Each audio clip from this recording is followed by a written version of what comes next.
happens on the day of IUI? Generally, the couple is invited to the hospital in the morning hours between 9 to 11 am. After arrival, certain consents are completed and the paperwork is done. Then the husband is told to give a semen sample.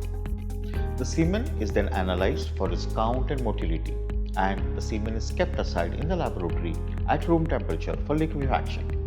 Once the liquefaction is complete after 20 minutes, another drop of semen is analyzed and the semen processing is done. The way the semen is processed is different.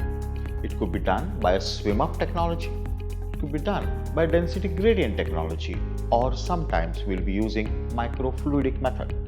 It depends upon the quantity and the quality of the sperms and the motility, which tells us which method we should use. Commonly, if all the sperm parameters are particularly normal, we just use a swim-up technology. But if there is infection in the semen, or oligospermia, that is the sperm count is less, or asthenospermia, that is the motility is less, then we have to vary our technology. We may be using then a density gradient method.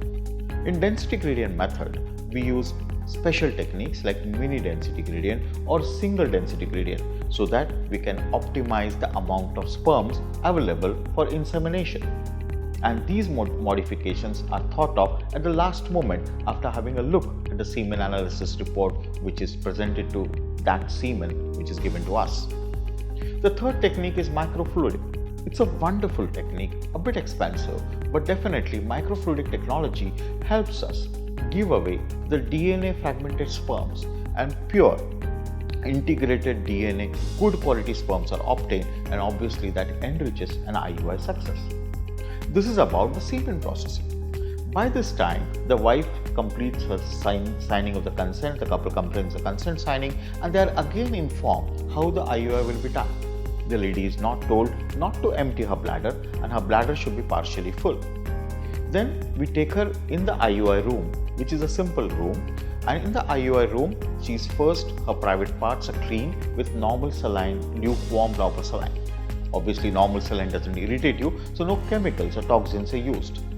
After that is done, a simple speculum is inserted in the vagina and we can see the cervix, that is the opening of the uterus. And we put an ultrasound probe in the abdomen. By that time, the semen sample, the processed semen sample is presented to us, and we aspirate the semen sample in a very small cannula, and the cannula picture is down there. It's very small, just 1 millimeter thickness of cannula. And then this is inserted gently into the cervix and reaches the uterus. After reaching the uterus, we slowly push the semen over a period of a minute.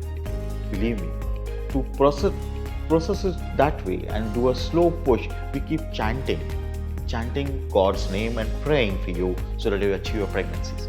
Once that is done, the catheter and the speculum is removed, then you are made to rest on the table for a period of 10 to 20 minutes.